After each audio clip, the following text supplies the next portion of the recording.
Thank you, gentlemen. The 80 carry champions definitely still reigning supreme here in this competition. We have one more match left for you all this evening, so let's hear it for our combatants on the blue side. For Team Ice, representing the Commonwealth of Independent States, he raised his donger at IWCA. Will we see it again? It's Dimajke! And his opponent on the red side for Team Fire, the League of Legends Master Series with the most assists in summer 2015. But today he's looking for the kill. It's Olleh!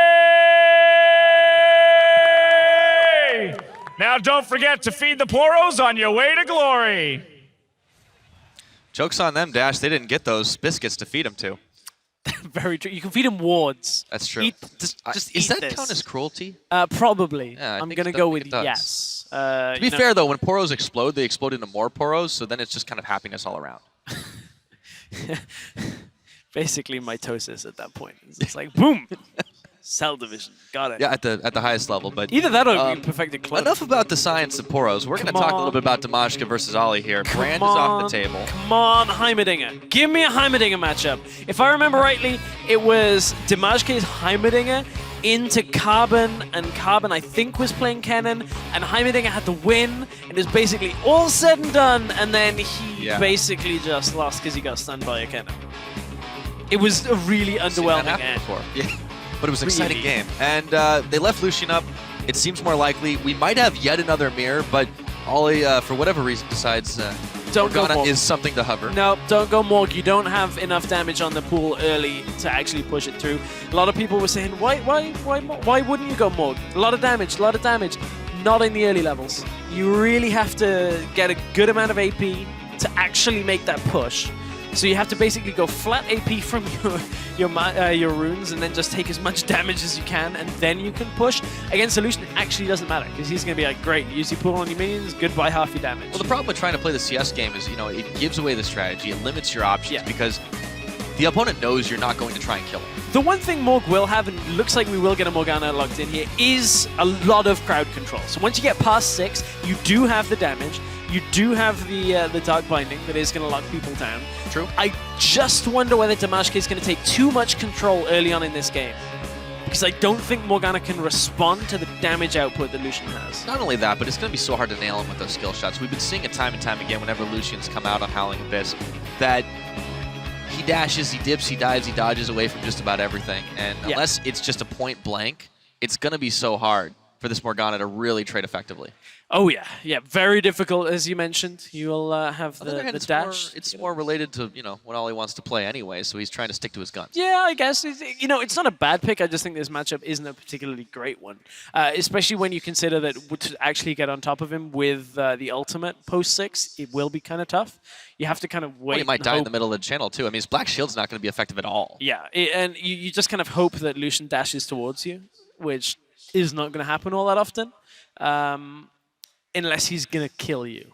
Unless he's right about to kill you. That's a good unless, to be honest. But it's going to be really, really hard. He might just hang on to that and just try to continually Tormented Soil farm. I would max that first. I'm guessing that's what's going to happen. But, this is going to be an interesting thought experiment. See how it pans out. It's also cleanse for Dimajke.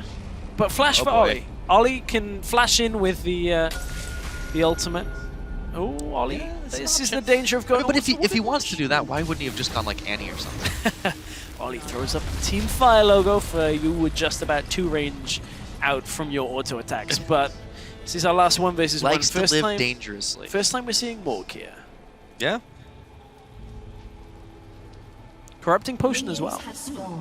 It is an interesting start. Well, to be fair, I mean, if we anticipate what he's trying to do and just sustain in the lane, continuously farm it out with the Tormented Soil, this makes sense. Yeah, I really want to watch this level 1 to see exactly level 1. As if this is Summoner's Rift. Well, we can get the level 2, level 3 as well. But look at the damage that Dimajke is not taking from Tormented Soil at level 1.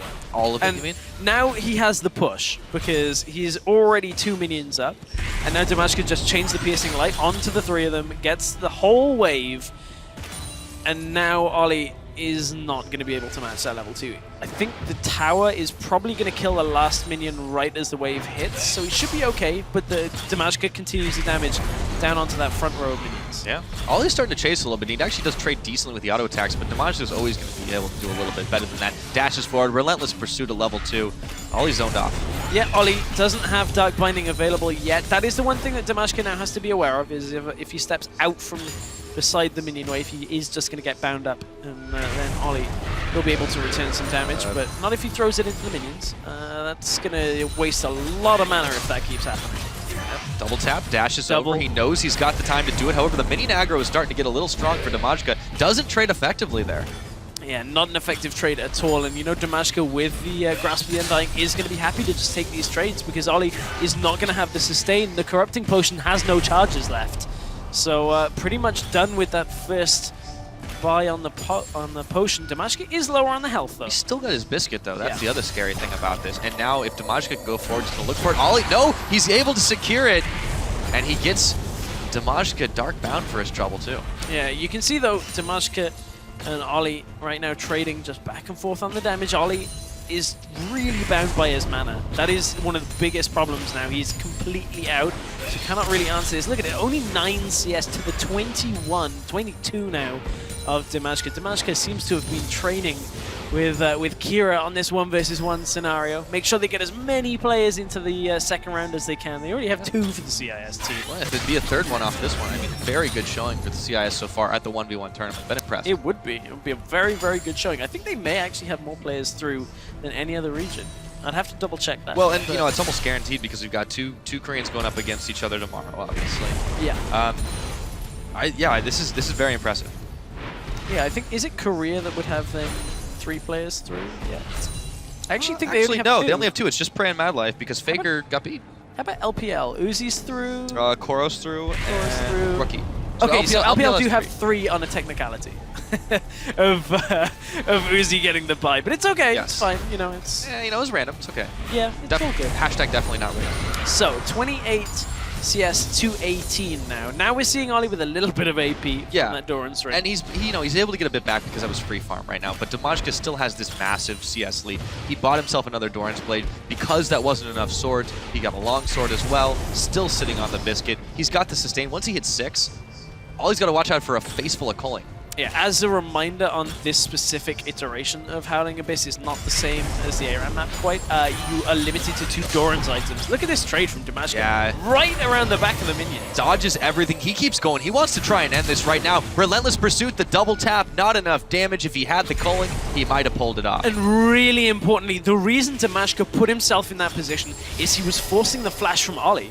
He knows that Olleh cannot walk away because he'll just take too many autos, so he has to force him to walk a little bit and then flash as far as possible rather than just allowing him to walk backwards. So Dimajke now has both of his summoners still available, still has the cleanse and the exhaust, and the flash is now not available for Morgana. She cannot engage at 6 without Dimajke making a big, big mistake. Well, even a big mistake might not be the end for Dimajke here. He has got so much going for him and a whopping 18 CS differential. He takes the Dark Binding, doesn't even use the cleanse. That's how confident he is that he is completely safe. Yeah, he's got Biscuits, got Grasp of the Undying, has the double Dorans as well, so he knows he's fine. Health Relic, I believe, is due back up just underneath him in a couple of seconds. He's got culling. So at this point, Dimajke is trying to beat Olleh to his own, but forces Olleh to actually take that at full health. So all it's going to do is give him a little bit of mana back. Not really able to push into him, but again, he's on track to easily win this on CS, and Olleh just doesn't seem to have a game plan going here beyond trying to continuously farm this one out. Culling comes out, Dimajke takes a lot of damage, the soul shackles are on, but he relentlessly retreats. Yeah, literally just one E gets him away from that. Doesn't have to use anything else, doesn't let it bind and then uses cleanse to get out, just completely dodges his way away. Rejuvenation Bead has come out for Olleh as well. And that is not going to do a lot. These fights, or at least the trades from Dimajke, are too frequent that a Rejuvenation Bead is not doing enough, realistically. It's giving him a little bit of health regen, but rather than reducing the amount of damage done, Olleh is just continuously taking damage again and again and again, and it just won't make up for that kind of harassment. Yeah, I mean, the farm is starting to get just almost too easy for Dimajke here. Wards down. He's not even going to try to finish farming this up. He's just going to buy even more time for the next waves to start arriving. Olleh's going to have to back just because he's half on his mana. Yeah, and you know, this is just Dimajke knowing what he has to do in this situation. Again, all he's going to do, play slightly defensively with the Null Magic Mantle, looking for the Hex Drinker, then just out farm. At this point, he's managed to manipulate the wave by keeping those creeps alive, that it's now continuing to push in towards him. He won't use any spells here, and is just going to farm the wave out. It is ever so slightly pushing still in towards Dimajke. Did, however, auto, so he has to kind of answer the Tormented Soil, otherwise it will push the wave back into Olleh's favor. More damage pushed on Olleh, who has to take his health relic once again, but huge CS lead continues here. Olleh just cannot get in to do much more than send out a singular spell, just using the Tormented Soil, and every time he gets any closer than that, Dimajke's going to punish him. And it doesn't have enough AP to do a considerable amount more other than try and make the wave bounce. That's really all it's doing right now. That's got to sting. It is such a huge CS lead here. And there's the Coleman. Oh, Olleh takes so half of it. shots. The minions keep on blocking. They get fired down even further. There we go. It's very close. If he had not get bound up there, he might have been able to take an even bigger bite out of his health bar. But Olleh is just running out of options fast. I mean, the CIS team really have put a lot of focus on this 1v1 tournament. Yeah, this is their event, man. I mean, it brought them to the dance here at North Star. And Dimajke certainly looks confident in this kind of matchup. Very confident, throws out the Team Ice banner again. He really has been using that quite a lot. But 26 CS, he's got that lead. He's never been in any real danger. The closest he's come when he dashed point blank into Olleh and he got a face full of Dark Binding, but really hasn't been too much of a problem for him. Olleh's got a little bit of a health advantage now. He's just going to try to force him off with a few autos, but they just don't do enough. Dark Binding is going to hit. No cleanse still. Olleh's going in. Exhaust is on. He's going to go ahead and cleanse the chains. Yeah, there's the double summoners. Will completely reduce what Olleh was trying to do there. But that was a good amount of damage. Oh! Binding Dimajke is so low, but Olleh can't go in. Oh, the Tormented Soil had already been used. Oh, that's so That would have been painful. That actually would have been it from Olleh. One misplay out of Dimajke. It's not enough to turn the matchup around, unfortunately, for Olleh, as now Dimajke was able to back and has picked up the Hex Drinker as well. No potions with it. I believe he's waiting. Actually goes Vamp Scepter. So we'll have that little bit extra damage and have the lifesteal coming from it. Olleh on the other side, still just under 20 CS down in this matchup. He has to somehow go all in, but he's gone the defensive route, picking up the Seeker's Arm Guard. Yeah. It's not going to help him. He needs to stack. It's not really going to come up. Yes, it means he'll take less damage, but Dimajke won't be looking for an all-in now.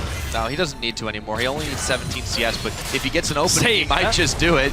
Goes on forward. He's standing in the soil. He doesn't care at all. Olleh takes a ton of damage off the back of the culling.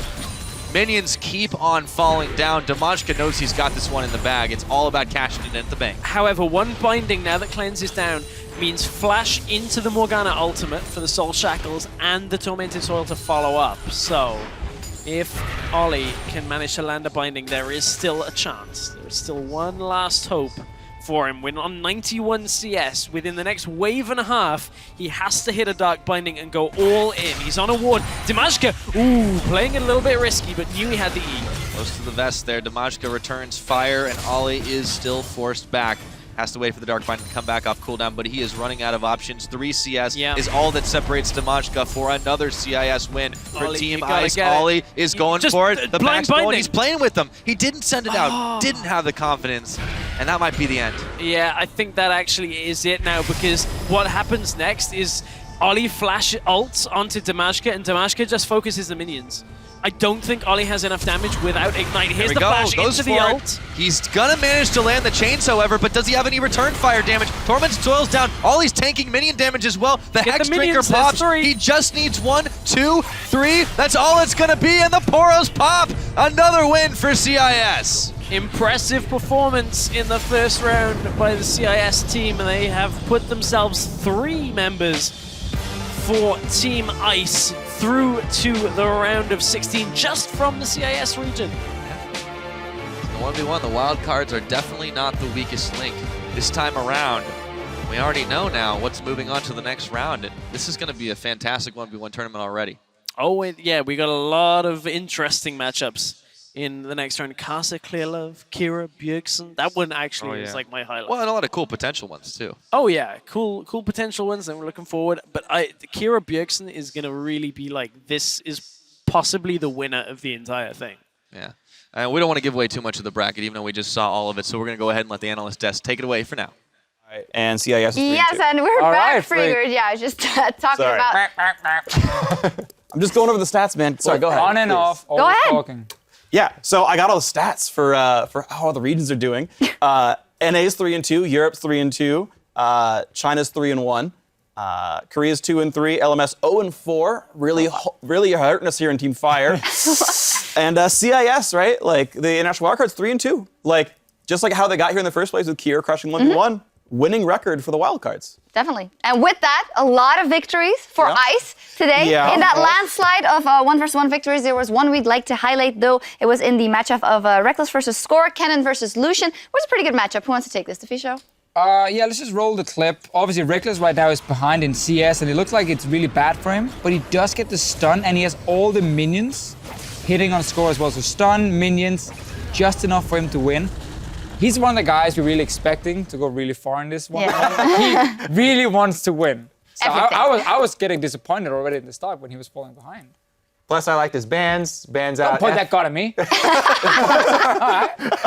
all right. This is We're not in sideways. He banned out Fnatic, so FNC. representing some pride there for Reckless. Yeah, same thing. Kasing actually banned his team tag as well. I actually Right. now forget. I think it was VIT. Yeah, Vitality. Yeah, it was Victor, Aurelia, Twisted Fate. So yeah, he was banning team tags. And for amazing European pick, guys. Volley Bear. Yeah. But Hey, I think, you wasn't it just your played. fault? No. Was it your fault? Yeah, I was talking to him. I was like, come on, you just got to represent for the junglers. Beat him with a jungle And he's champion. like, oh, there's no greater disrespect than being beat by a jungle champion in a 1v1 match. It's like, you got to go all, you just have to go all in at level 3. And he missed his spot there when he had Tell me the more. ball. Tell me more about that great disrespect of winning with Kindred. Yes, the jungle champion. Man, those junglers sure know how to put in the insult. In any case, That's let's a- take a look at the bracket, Kobe. Mm-hmm. There we go. Okay, well, I'm looking at it. What do you got for me? Yeah, what you got? Well, you can pick whatever you want. But in any case, there's a lot of victories for ICE, and there's also a lot of possibilities for ICE to making it to the top 8. Yeah, so ICE have 3 guaranteed top 8s, and Fire have exactly 1 in the Bravest Mad Life matchup. Also, in the entire the whole right-hand side of the bracket, Doublelift and Aftermir are the only Team Fire guys left. Yeah. So if they can't hold it down, there's a guaranteed 2 top 4s right there for ICE. Just got to represent for NA, man. Yeah, we got to see what happens. I mean, it's definitely possible. Any other trends? The Nivea versus Nivea matchup was actually it was cool. No, I think we It saw was some fun good to watch intricacies. because it was very cool to see how both were trying to always deny CS by letting that stun, so you missed 1 or 2 CS. Yeah. Also, FLICKR did technically kill Froggen twice. Yeah. Technically, You're using that wrong. Technically, he did not kill him anyway. Technically did not kill him. Literally not the meaning of the word Froggen used the technically. passive really well Yeah. because every time FLICKR killed him, he lost he lost so many minions. So because FLICKR was hitting him. people using that excuse, like Froggen knows that Anivia Yeah, it has was this smart. passive. He was really smart. This is a core part of Anivia as I don't a think he's champion. ever played is the Anivia passive. No, first I think time. that was probably the first time. He knew he was going for the I mean, CS he game ran the whole AD in time. Anivia, come He on, had he attack doesn't know what speed to and do. attack damage runes for Anivia. Froggen knew what he was doing. He's going for the CS win. FLICKR. I was trying to praise FLICKR Froggen. fans can take solace in the fact that he did egg him twice and it looks way cooler, but the way to win 1 Technically. versus 1 is not with flashy plays.